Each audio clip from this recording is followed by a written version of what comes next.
ses objectifs. Alors, abonnez-vous à Aux Frontières du Possible sur votre application de podcast favorite, montez le son et préparez-vous, vous aussi, à dépasser les frontières du possible. Bonjour et bienvenue dans ce nouvel épisode de Aux Frontières du Possible.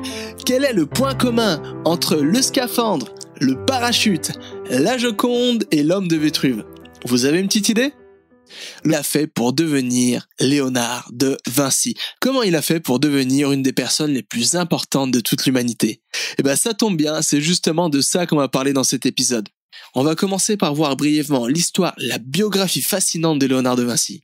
Et ensuite, vous êtes prêts? Vous voulez booster considérablement vos capacités cognitives et mentales? Vous voulez maîtriser des tonnes de disciplines rapidement? Vous voulez peut-être même inventer de nouvelles choses?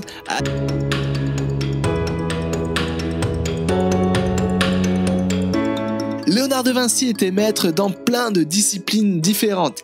Il était tout d'abord peintre, ingénieur, mathématicien, inventeur, sculpteur, atomiste, architecte, scientifique, philosophe, et j'en passe. Il est encore reconnu aujourd'hui pour avoir inventé plus de 100 connus aujourd'hui comme l'un des plus grands génies de tous les temps. Ça n'a pas toujours été le cas. Il est né en 1452 dans la ville de Vinci, la ville qui lui a donné son nom, de Vinci. Mais contrairement à ce que beaucoup de gens pensent, il n'est pas né d'une bonne famille. Il est né d'un père notaire et d'une mère paysanne. Encore pire, cet enfant était illégitime. C'est d'ailleurs un des plus gros traumatismes de la vie de Léonard, quelque chose qui l'a toujours handicapé tout au long de sa vie. Il s'est toujours considéré comme un enfant illégitime. Il s'est toujours considéré comme un bâtard. De ce fait, il n'a pas eu une éducation très formelle. Il a bien appris à l'école les bases de l'arithmétique, du langage et de l'écriture. Mais contrairement à beaucoup de génies de son temps, il n'a pas suivi les bancs de l'école bien longtemps. Et c'est quelque chose qui a façonné son caractère et surtout qui a façonné son style et son approche de la science et de toutes les œuvres qu'on lui connaît. Du fait qu'il n'avait pas vraiment eu d'éducation formelle, il avait appris à écrire à l'envers. Il écrivait de droite à gauche. Et comme il n'y avait pas de prof pour lui suivre rien, il a continué à écrire comme ça toute sa vie. Parce qu'on lui a jamais vraiment appris à écrire autrement. Encore pire, il n'a jamais appris à apprendre le grec ou le latin. Des langues qui étaient indispensables à tous les intellectuels de l'époque. Et il était homosexuel, ce qui à l'époque n'arrangeait pas du tout les choses. Léonard de Vinci a passé la plus grande partie de sa vie marginalisé. Non reconnu, si ce n'est par le nom qui lui a collé à la peau pendant des années et qu'il a eu bien du mal à se défaire, le nom de bâtard. Mais le soleil se leva enfin sur la vie de Léonard de Vinci le jour où il prit connaissance que Ludovic Sforza, qui régnait alors sur Milan, recherchait une personne pour améliorer son arsenal militaire. C'était un poste intéressant et surtout c'était un poste bien payé pour l'époque. C'est pourquoi Léonard de Vinci commença à prendre son crayon, une feuille de papier et dessiner les croquis qu'on connaît désormais. Des croquis de catapultes, de chars d'assaut, de mitrailleuses, des croquis d'armes qui ont considérablement influencé le XXe siècle. Léonard de Vinci a eu une vie totalement foisonnante. Il n'a pas cessé d'inventer des inventions complexes et avant-gardistes, de révolutionner le monde de l'art, de la peinture, de la sculpture, d'apprendre toujours plus de se goinfrer de connaissances diverses et de révolutionner bien des matières, de l'anatomie à l'aérodynamie, de l'architecture à la philosophie et de la sculpture à la peinture. Mais malheureusement, bien qu'il avait l'habitude de prendre des croquis de tout ce qu'il apprenait, il n'a jamais vraiment pris le temps de créer des ouvrages pour transmettre ses connaissances. On peut dire que Léonard de Vinci était trop en avance pour son temps. La plupart des choses qu'il a inventées étaient soit trop complexes, soit trop coûteuses pour mettre en place de son vivant. Il n'a jamais vraiment été reconnu de ses pairs, du fait qu'il ne parlait pas le latin et pas le grec, et qu'il n'avait pas vraiment une éducation académique scientifique. Et pire encore, les 7000 croquis, notes et pensées qu'il a mis à l'écrit durant toute sa vie ont été soit éparpillés, soit perdus, soit cachés. Il a fallu attendre la fin du XVIIe siècle pour que, mystérieusement, plus de 6000 croquis réapparaissent en Grande-Bretagne.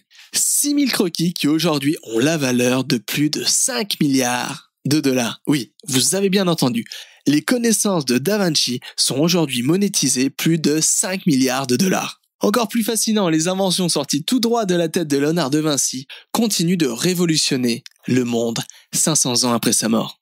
Alors on pourrait se demander comment une personne sans éducation formelle, sans connaître le latin, le grec, des langues indispensables à son époque, comment quelqu'un de totalement marginalisé et pas du tout reconnu de ses pairs a réussi à créer autant de choses. Alors peut-être que vous aussi vous vous posez ces questions, peut-être que vous aussi vous vous dites comment une personne sans éducation formelle a réussi à maîtriser et à améliorer autant de disciplines différentes.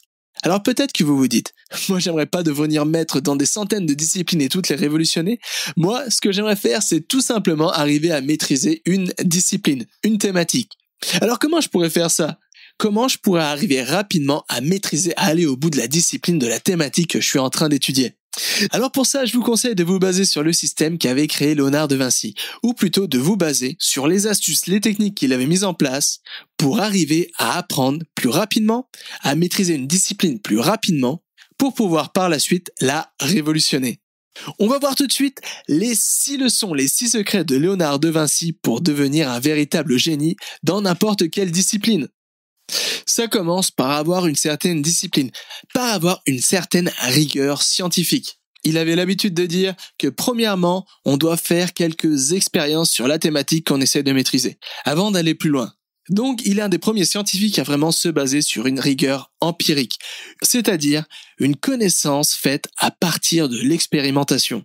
Cette discipline, cette rigueur scientifique, ce fait de se baser sur l'expérience pour créer sa connaissance a été utilisé par la suite par des centaines et des centaines de scientifiques. Ensuite, la deuxième chose que De Vinci faisait constamment, c'était la phase d'observation. Avant de créer, d'inventer, de révolutionner quelque chose, il commençait d'abord toujours par une phase d'observation.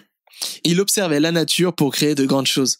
Il observait les oiseaux pour créer des machines volantes, l'eau pour construire des systèmes d'irrigation et même des scaphandres. Il s'allongeait l'été dans de l'herbe fraîche, posait les mains derrière sa tête et avait l'habitude d'observer les nuages.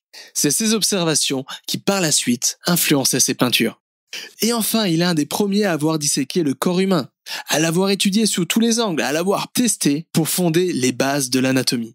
Pour la petite histoire, les croquis qu'il a dessinés à l'époque par rapport à ces dissections ont été encore la référence en anatomie jusqu'à la fin du XXe siècle. Ensuite, il avait pris l'habitude de tout noter. Il notait absolument tout. Ses idées, ses observations, ses inventions, ses créations. Il inscrivait tout dans ce qu'il appelait des codex pour pouvoir par la suite se réappuyer sur ses connaissances. Tous ces notes, tous ces codex, tous ces écrits lui permettaient d'avoir comme un encyclopédie personnelle qui lui permettait de s'appuyer sur ce qu'il avait déjà appris pour aller toujours plus loin. Ensuite, contrairement à ce que beaucoup de gens pensent, il n'a pas tout inventé. Il s'appuyait la plupart du temps soit sur la nature pour créer des choses, soit sur des travaux déjà existants. Ça a d'ailleurs été quelque chose qui lui a été longtemps reproché. Et enfin et surtout, il avait compris que tout était connecté. Il avait compris l'importance de l'interconnexion entre tout. S'il a été capable d'apprendre et de maîtriser autant de matières différentes, c'est parce qu'il y allait matière par matière. Plus spécifiquement, il y allait par groupe de matières. Dès qu'il commençait à maîtriser une matière spécifique, il apprenait une matière en relation avec cette matière. Ça, c'est une chose extrêmement puissante dans l'apprentissage. C'est quelque chose que j'utilise constamment. Par exemple, en langue, vous savez comme moi que si vous connaissez une langue dans un groupe, il est beaucoup plus facile d'en apprendre une autre dans ce même groupe. Par exemple, je parle russe et c'est pourquoi il m'a été beaucoup plus facile d'apprendre l'ukrainien. Et je pourrais même aller encore plus loin. J'ai été parfois surpris quand je suis allé en Pologne, en Slovaquie ou en Bulgarie que je comprenais la plupart des choses que les gens disaient. Parce que ces langues sont interconnectées. Vous avez peut-être remarqué qu'en parlant français, des fois, on arrive à comprendre des langues qui nous sont proches, comme par exemple l'espagnol, l'italien ou même le roumain. C'est parce que ces langues font partie de la même famille, elles sont interconnectées. Donc ça, c'est l'astuce que Léonard de Vinci utilisait pour maîtriser beaucoup de disciplines différentes. Il y allait par groupe de disciplines, par interconnexion. Et enfin, dernière leçon tirée de Léonard de Vinci pour devenir un véritable génie, c'est qu'il était souvent reconnu par quelqu'un de brillant, mais il était souvent critiqué par le fait qu'il procrastinait sans arrêt. Il repoussait tout au lendemain. Il ne respectait presque jamais les deadlines. Mais il ne faisait pas ça par simple flemmardise. Il avait compris que l'inspiration, que les solutions à un problème ne se trouvaient pas quand on avait la tête dans le guidon, quand on avait un crayon dans la main et qu'on essayait de résoudre ce problème. Il avait compris que la plupart du temps, on trouvait solution et inspiration au moment même où on s'y attendait le moins. Pendant une balade en nature, pendant un dîner avec des amis, pendant un bain. C'est pourquoi, avant de créer, Léonard de Vinci se laissait le temps. Il se laissait le temps de trouver l'inspiration. Voilà, c'est tout pour aujourd'hui. J'espère que vous avez apprécié cet épisode. Et j'espère que j'ai réussi à susciter en vous la fascination par cet homme grandiose, par Léonard de Vinci. Alors pour résumer un peu cet épisode, quelles sont les 6 leçons de Léonard de Vinci pour devenir un véritable génie ? Premièrement, commencez par développer une certaine discipline, une certaine rigueur pour apprendre et créer. Deuxièmement, observez la nature, parce que bien souvent, C'est là qu'on y trouve l'inspiration. Troisièmement, notez toutes vos idées, toutes vos envies, toutes les connaissances qui vous sont utiles pour pouvoir par la suite vous réappuyer sur ces idées, sur ces informations et aller toujours beaucoup plus loin. Quatrièmement, s'appuyer sur des travaux existants. Ça sert à rien de réinventer la roue à chaque fois. Si on regarde un peu l'humanité, c'est quoi ? L'humanité, c'est tout simplement des hommes qui s'appuient sur d'autres hommes pour avancer. C'est pourquoi si vous voulez maîtriser une thématique, si vous voulez apprendre quelque chose de nouveau, ou si vous voulez créer quelque chose de nouveau, il faut vous appuyer sur les plus grands maîtres de la discipline. S'appuyer sur eux, modifier leurs travaux à partir de votre personnalité, des nouvelles découvertes scientifiques et de vos observations. Cinquième point, il faut prendre en compte l'importance de l'interconnexion. Tout est lié. C'est pourquoi si vous voulez maîtriser plusieurs disciplines, allez-y par groupe de disciplines. Et enfin, sixième leçon, laissez-vous le temps de procrastiner. Parce que c'est dans les moments où on s'y attend le moins qu'on trouve souvent solution à nos problèmes et l'inspiration. Si vous avez aimé cet épisode, si vous aimeriez booster considérablement vos capacités mentales, votre propre génie, vous pouvez vous inscrire à ma liste de contacts et comme ça vous recevrez directement toutes mes meilleures astuces, tous mes nouveaux épisodes de podcast, toutes mes vidéos, toutes mes formations avec des réductions, etc. directement dans votre boîte mail. Alors pour ça, c'est très simple. Il vous suffit de cliquer sur le lien se trouvant dans le descriptif de cet épisode, de noter votre adresse mail et vous ferez vous aussi partie du club des super apprenants. J'aimerais conclure cet épisode par cette phrase inspirante de Léonard de Vinci. Savoir écouter, c'est posséder outre le sien, le cerveau des autres. Excellent apprentissage, excellente semaine à vous et nous, on se retrouve la semaine prochaine. Allez, à plus. Vous avez aimé cet épisode ? Vous voulez continuer à développer un peu plus vos capacités et soutenir ce podcast ?